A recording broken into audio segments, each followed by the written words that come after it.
last spring, and depending on when you're listening to this, spring of 2021, we were coming out of COVID yet again. You know, we keep coming out of it and then dropping back into it. We had just finished up a very contentious, as you know, election cycle.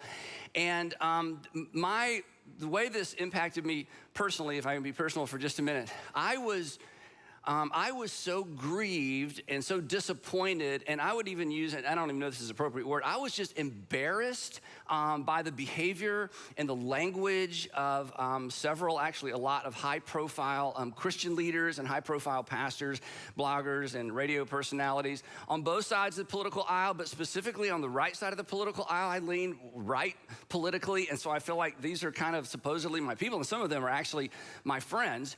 And I was just embarrassed. In fact, I was so bothered by it, I decided to write a book. And that's not normally how I write books, but I just felt like I just have to at least I have to rant a little bit, and then it got longer and longer and longer. And I called the publisher. I said, hey, I just feel like I have a message, and maybe this is just my opinion, you know, but I have a message for Christian leaders and pastors specifically. I think that we, and it's kind of a we thing because we're one body, and regardless of what kind of church you're a part of. You know, Paul said, hey, we're all the body of Christ.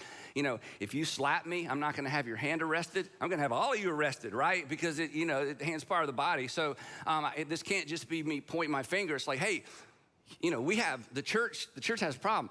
Today and next weekend, I want to remind us of a couple of things that we need to be reminded of as a collection of local churches as our nation gears up for another round of, I don't know a better word, crazy, okay? Because it's about to get politically crazy again. And that's okay. And I love politics, and I love the conflict, and I love all that stuff like some of you do. Some of you hate it. You just want it to go away. So it's a part of our national pastime. It's a great thing that we have free speech, which, gets amped up sometime to the point where we're not sure it should be so free. But hey, it's way better than the alternative. So I'm not against any of that. But as Christians, as Jesus followers, we have a specific responsibility that we can't abandon, even though we all have widely held and strongly held political views.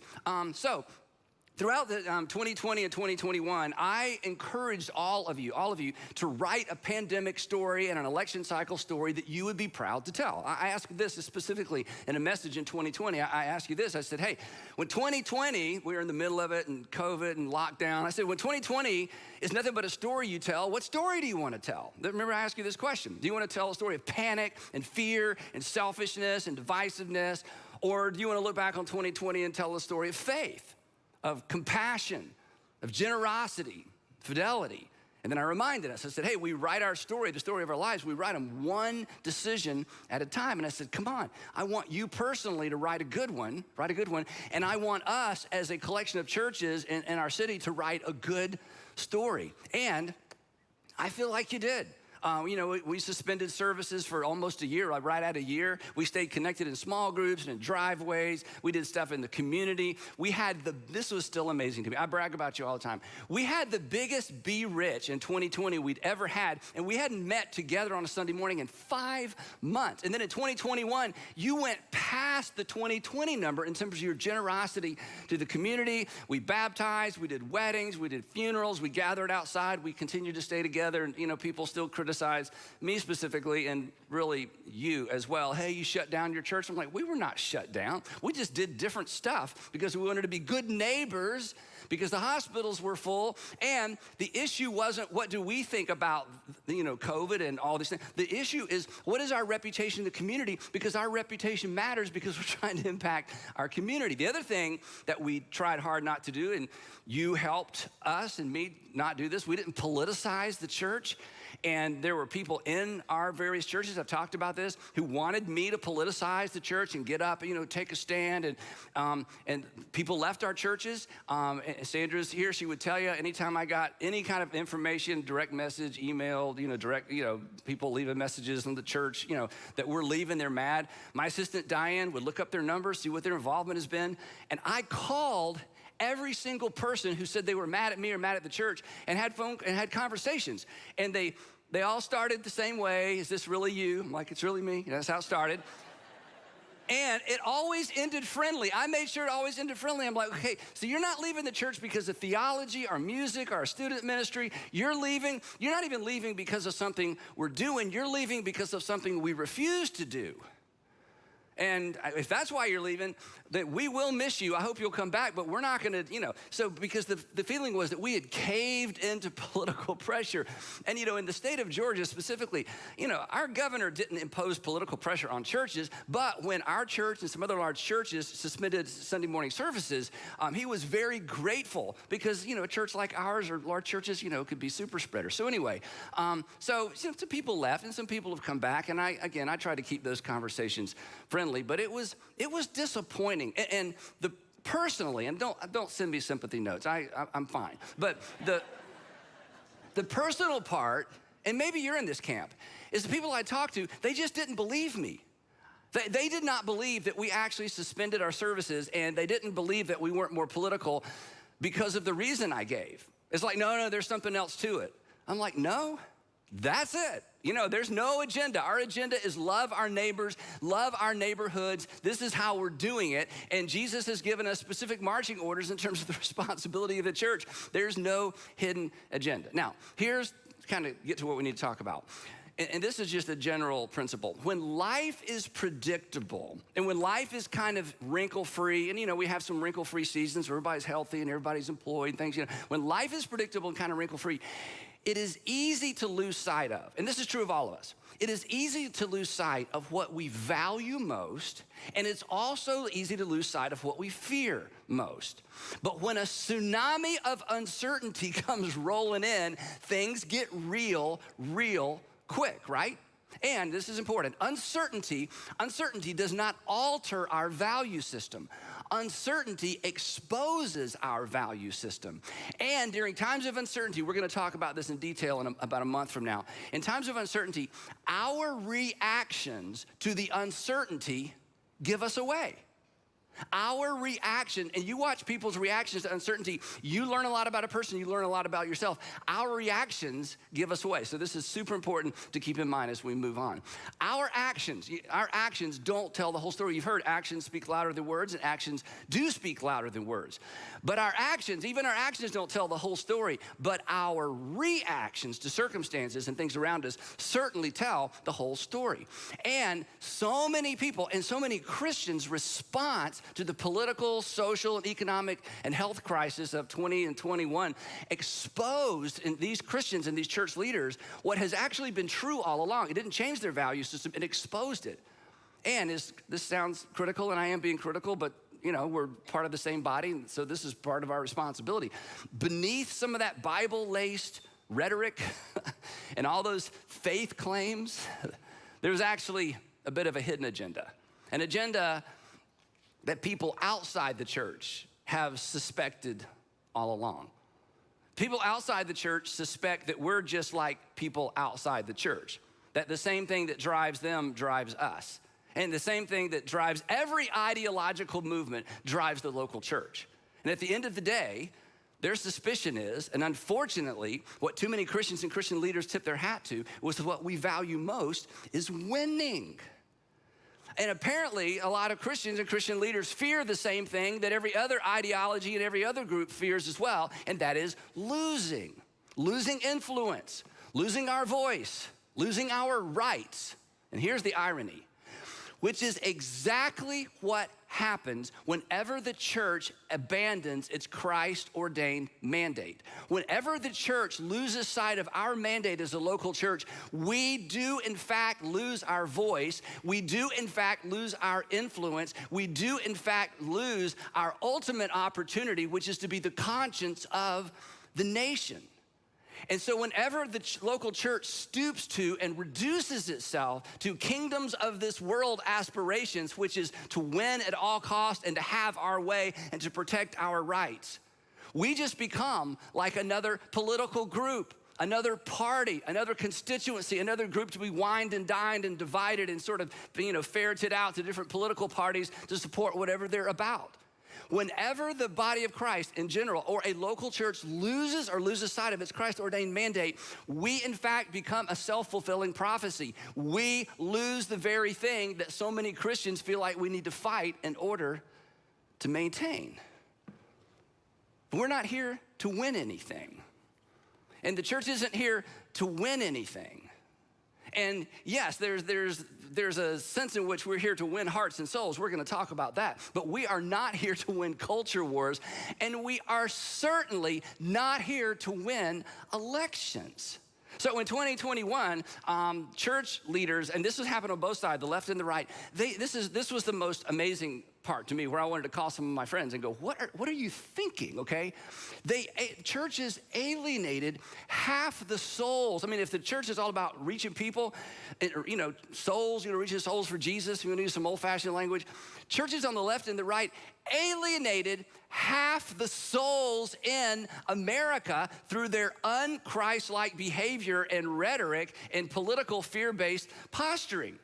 Now, this is probably way further than I need to go, but I just kind of say this to you. Don't tell anybody I shared this with you. So the pastors on the right, it's like who got so political, and they demonized all the Democrats. The Democrats. And then the pastors on the left, demonized the people on the right and the Christians on the right and the pastors on the right. And I wanted to say to both, wait a minute. You guys on the right. So you think most of the Democrats are lost and going to hell. That's right. Well, doesn't that make them the mission field? And everything you're doing in your church says, we want to reach people for Christ, but you don't come. Then I want to go over to the left and say, wait a minute, because I've sat in these services before. And say, look, you think all the people on the right certainly aren't God followers and following Jesus. They're just playing a game and they're lost and going to hell. Well, aren't they the mission field? Well, look you are alienating half the people in America because of political views, and you're abandoning what Jesus has called the church to do and church to be. And consequently, we are divided. And the one thing, we'll talk about this a little bit next time, the one thing Jesus was most concerned about when it came to future church was not our theology or our music or how we baptized or how we did communion. It was unity. He said, the unity of my people is ultimately the essence or the message of people believing that I was actually sent from God. So, the last couple of years, I feel like the church in general has missed an unprecedented opportunity to live and to react in contrast to the world around us. Too many Christians, and all of us to some extent are probably guilty of this. Me too, right? Too many of us did exactly, this is amazing, exactly what the Apostle Paul warned first century believers not to do. You ready for this? Now, if you think this is unrealistic for us, what I'm about to show you, you can't even imagine how unrealistic this was and sounded in the first century. He said this, do everything without grumbling or arguing. But wait a minute, that's un-American. A grumbling and arguing that's how you know I'm an American, by how I grumble and argue. I mean, how unpatriotic is this, do everything without? And the assumption behind this statement was there was something to grumble and to argue about. So Paul, come on, why not grumble and argue? Why not demand our way? What's the win in that? He says, well, I'm glad you asked. So that you may become blameless and pure, children of God, without fault, in a warped and crooked generation. So, kind of dial us back in here a second. We've all said this or thought this. Oh my gosh, what's happened to our country? What's happened to our country? We're going the way of this, we're going the way of that. In other words, what you're saying, you just haven't used this word. You're like, oh my gosh, we're warped. You know what warped is? It's out of balance, it's out of balance, it's out of balance. So Paul says, look, if you're concerned about your warped generation or your warped community or your warped culture or this crooked generation, he says, hey church, I got some good news for you. You have the potential to make all the difference in your warped and crooked generation. But you're not gonna make any difference by grumbling and arguing with everybody else. If you grumble and argue with everybody else, people are gonna think you're just everybody else. And then he says this, And again, if we think this seems unrealistic, there's just no way to exaggerate how crazy this sounded in the first century. He said, if you get this right, then, this is amazing, then you will shine among them like stars in the sky. Then you will shine among them like stars in the sky. The contrast will be so apparent, and the contrast will be so evident, people will stop and stare. Well, thanks to the last 2.5 years, for a variety of reasons, the church has lost some of its shine. And Christians we've lost some of our shine. And I say, we get it back. I say, we try to fix this. And it's not gonna be easy, but it's not complicated, because we gotta stop arguing and grumbling with one another. Because, 2021, we argued and grumbled with one another. Christians argued and grumbled with state and local authorities, with their neighbors, and with their pastors. I heard from so many pastors, Andy, the people in my church have lost their minds. I'm like, I know, it's happening here in our city as well. And again, they said the same thing I said a minute ago. And they're saying, the people in my church are not mad at me for what I'm doing. They're mad at me for what I'm not doing that I've never done and don't plan to do. It's like they have some new gear they think that we're supposed to shift into because of what's happening in our country. I'm like, I get it, I understand. And it's our responsibility as church leaders and pastors to lead the way regardless of what it costs us along the way. To use Jesus' words, Paul, he's one thing, here's Jesus. He says, we are to, he's talking to his first century followers, let our light shine before others that they may see something different, that there might be, a differentiation, that there might be a contrast, that they may see our good deeds, not, imagine what we think on the inside, but see something on the outside and glorify our Father in heaven. Instead, we went to, so many pastors and churches went to war with state and local governments over their right to meet shoulder to shoulder in recirculated air during a pandemic. And you know what it left? And again, every state's different, every church is different. There's not a one size fits all. I got friends all over the country who handled this lots of different ways. But here's the problem. And here's where you got it right. Because you understand, we are committed to being an outward facing set and group of local churches. But the ones that decided, we got to get back at it, they left the impression, this is what just grieves me. They left the impression with people in the world that that the church would suffer irreversible harm. The church will suffer irreversible harm if we can't meet shoulder to shoulder every 7 days. Oh my goodness, the end has come. The church will not survive if we can't meet shoulder to shoulder in buildings with recirculated air every 7 days. The end is near. I'm like, do you know how fragile that makes the church sound? Do you have any idea how the church began? Do you have any idea what's happening in other countries? And then again, this is the other embarrassing part, and I gotta move on. All of a sudden, all this talk about, we're losing our religious liberty, and Christians in other countries are like, no, you're not. Let me show you a loss of religious liberty. Come spend a month with me. Come spend 6 months with me. Missionaries all over the world were like, no, you're not. We're like, the end is near. We look pathetically weak and fragile. When Jesus was clear, I'm going to establish my ecclesia and the gates of hell aren't going to be able to shut it down. Rome didn't shut it down. The temple didn't shut it down. Communism didn't shut it down. No ism's going to shut it down. It's not fragile. Quit freaking out and quit being so afraid and quit grabbing the sides of the canoe. If you've ever done whitewater canoeing, the last thing you want to do is grab the sides. What happens? You're in the water, okay? You're just like, I got to grab the sides. You're wet, okay? You just don't do that, right? And so watching all this fear, all this panic, I'm like, what has happened to us? And then I told you it's kind of a rant. Social media, watching pastors and Christians, and maybe some of you, right, demonize and criticize by name people you've never met, people you don't even have access to, people we don't even know. Okay, this is Christianity 101. We gave up the moral high ground. You know what we did? We confirmed what some of your kids and some of your grandkids and some of you, we confirmed what the next generation suspected about us, that perhaps we don't actually believe what we claim to believe. demonizing people in the other political party has sort of become an exercise in virtue. Now, if you're not a Christian, have at it, right? There's no rules for you. This has nothing to do with you. You can do whatever you want, right? You can be as mean as you want, use all the expletives you want, just have at it. It's entertaining, okay? But come on. If you are a Jesus follower, and if you are a pastor, and you have responsibility for the spiritual development of people, you have no business participating in any of that, even if you're convinced you're right, and even if you are right, because Jesus spoke to these matters and spoke to these issues. But I understand, we're standing up for the truth, we're not gonna be intimidated. We're, demanding and protecting our religious rights. We're fighting the good fight. We are in it to win it, which honestly, as a man, as an American, as a human being, that sounds good to me. That appeals to me.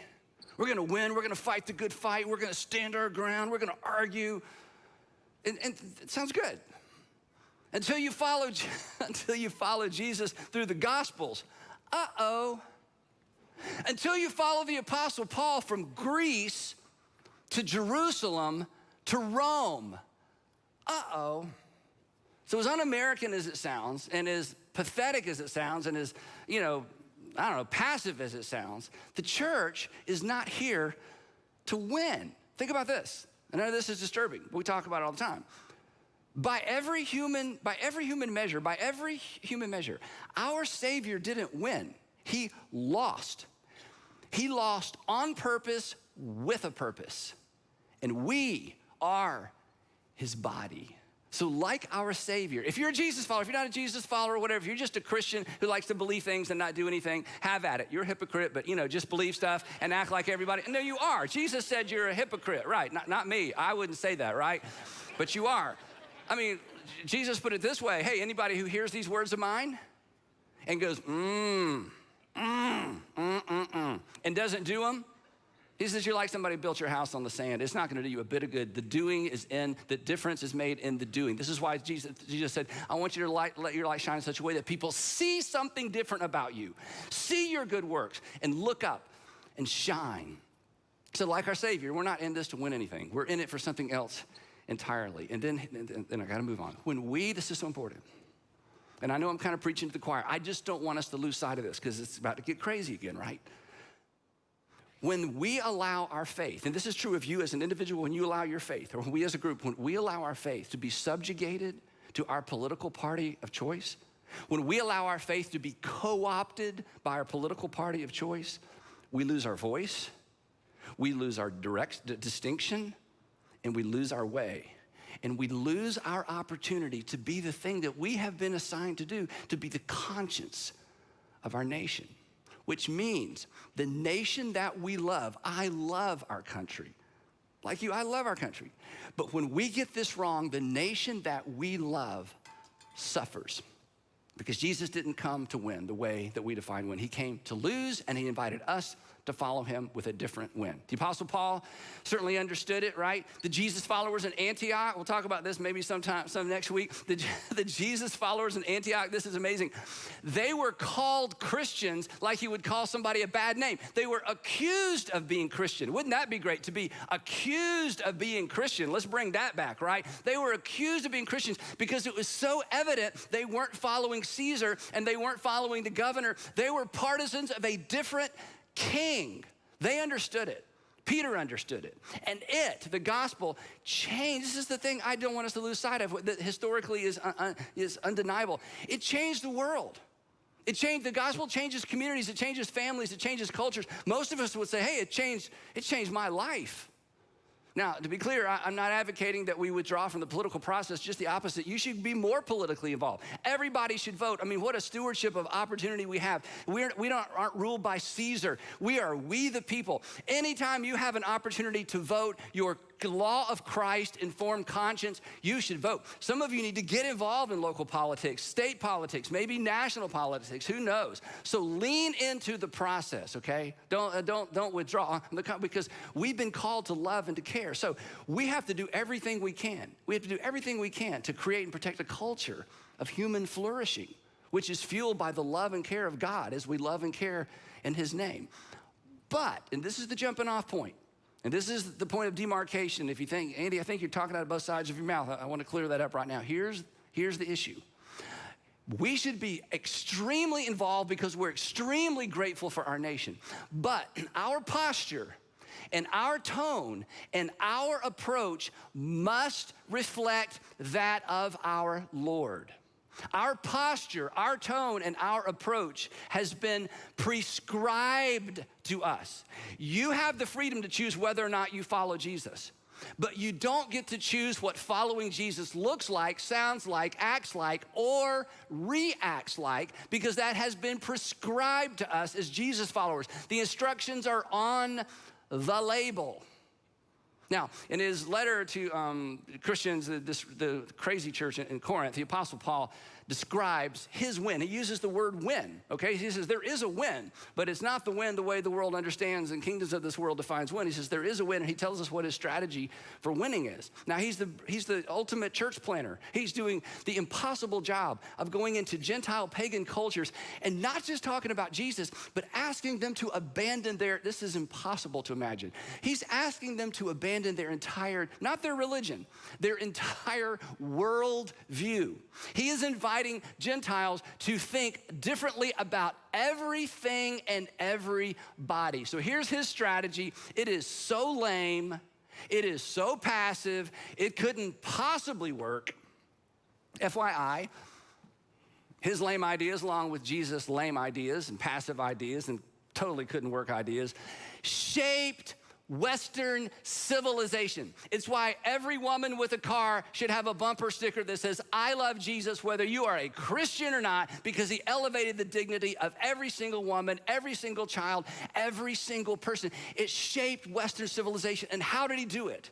He did not go about it the way we are tempted to go about it, because he was not kingdoms of this world anything. He was kingdoms of God, the king that came to reverse the order of things and has invited us to follow. Here's the Apostle Paul's approach. It's disturbing, but remember this, it worked. He says this, though I am free and I don't belong to anyone, I have made myself a slave to everyone. Now, we see this word and we think of it figuratively. Remember, he's writing in a time when the entire economy of the world rose and fell on the amount of slaves, the ability of slaves to function, and the ability to purchase slaves. And when he wrote this, every single person, including Paul, every single person, except for just a handful of people, was potentially someone's slave. It wasn't ethnic slavery, it was poverty slavery. It was, hey, my husband died slavery. It was the crops didn't come in slavery. It's I didn't have any children to support me slavery. Everybody was a potential slave. So this was a really, really big deal. Owned and traded people. In fact, the Apostle Paul's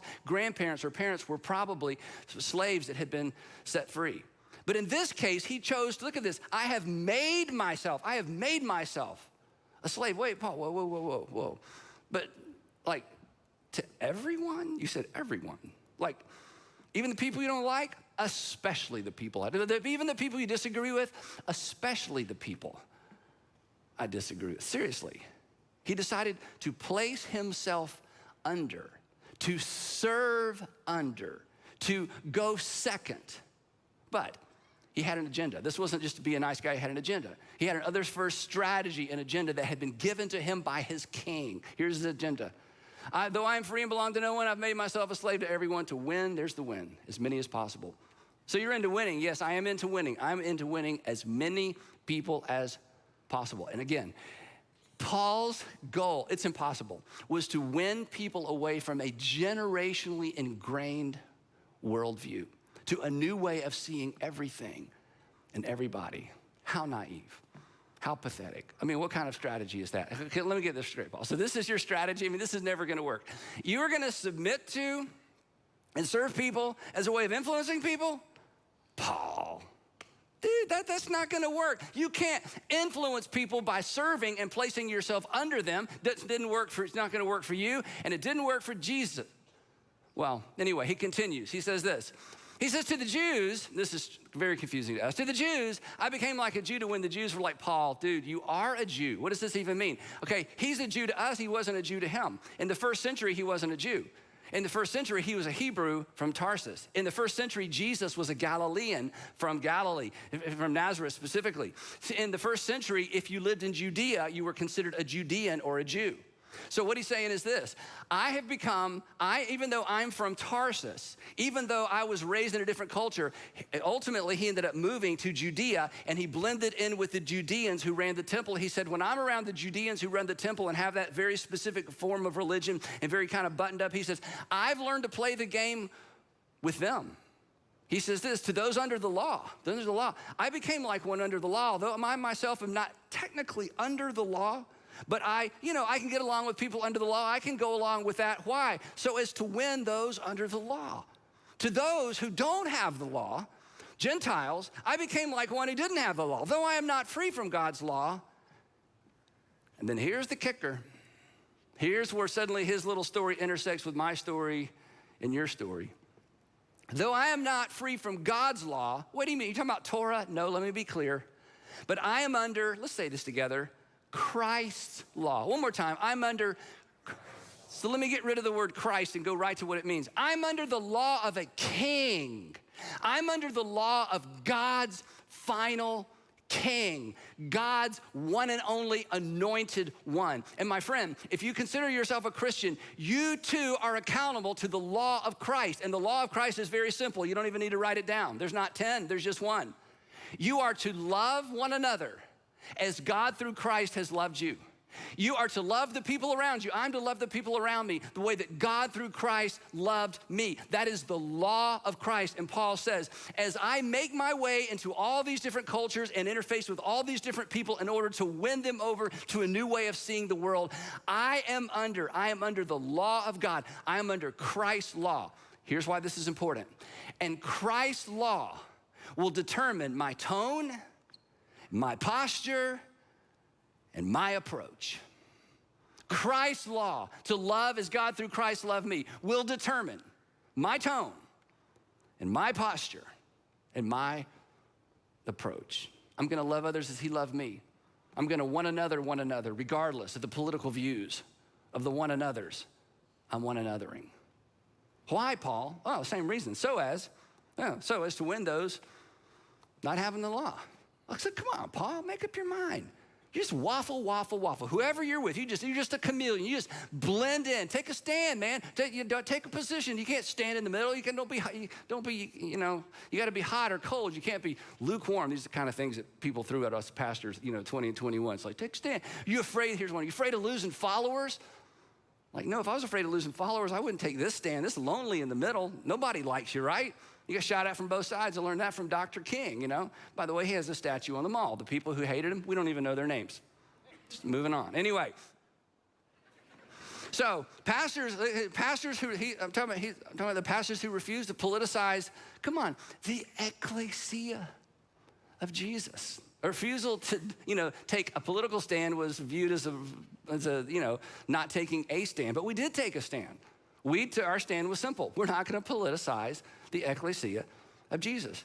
We're standing for the posture, the tone, and the approach prescribed to us. We don't get to make this part up. Prescribed to us by our King. We're standing against alienating half the people in the United States of America by siding with one political party over the other. We chose to stand with Jesus in the lonely, messy middle, rather than capitulate to divisive, broad brush political talking points. Now, gotta move on. What he writes next is one of my favorite things in the whole New Testament. I mean, I would love to think that this informs my living, my life, the way we lead our churches. Here's what he says. This is basically his mission and strategy statement he gives us next. Here it is, ready? He says, I have become all things to all people. In other words, don't miss this. I have learned, and this is what we must all learn, and some of you are great at this, and some of you, this is difficult for you because of your personality, your temperament, just the way you were raised, but this is an all skate. He says, I have learned to build and navigate relationships with people I have virtually nothing in common with. But Paul, why? I mean, that's so much trouble. It's so much easier to just go find your corner and surround yourself with people who look like you and live like you. I mean, why go to all this effort? Here it is. He says, so that, I love this statement, so that by all possible means, whatever it takes, including being misunderstood, including being left out, including, in his case, being mistreated. And then he lays out his mission, his great commission-informed mission. Here it is, that I might save some. Now, it's amazing, and I've said this before, that anything the Apostle Paul wrote survived the first century. But you know why it survived? It survived because he refused to bend to the prevailing worldviews of his day. He was convinced, as we are, he was convinced that Yahweh had done something new in the world for the world. And it was so new, he wasn't gonna let it be co-opted. It was so new, it didn't fit in any current existing political bucket. It was so new, but it was in the world for the world, in spite of everything going on in the world. He was convinced, and he was convinced, this is amazing, that he held the moral and ethical high ground. And he didn't feel compelled to win something because, and you agree with this, he didn't feel compelled to win something because Jesus had already won, which means the world had already won. Paul's like, somebody just needs to tell him. So he set out to do just this. Here's how he wraps it up. He says, I do all this back and forth, blending in, figuring it out, influencing people. I do all this for the sake of the gospel, that I might share ultimately in this blessing. So I say we just keep doing that. Because when a local church or a group of local churches or the church in general, when the church becomes preoccupied with saving America, it has forsaken its mission. When a church becomes preoccupied with defending its own rights rather than advocating for the rights of other people, it's lost its way. The church we always look better when we're advocating for other people's rights rather than our own. I'll wrap it up with this. Tim Keller makes this extraordinary statement. He writes, when the church as a whole is no longer seen by the outside world as speaking to questions that transcend or go beyond politics, and when it is no longer united by a common faith that transcends politics, then, this is what we said a few minutes ago, then the world sees strong evidence that Nietzsche, Freud, and Marx were right. That religion, all religion, Christianity in particular, that religion is just a cover for people wanting to get their way in the world. Isn't that how your unchurched friends and family members see the church? It's just another ideology. It's just another movement. They just want their way in the world. They're just leveraging Jesus and the Bible to get their way in the world.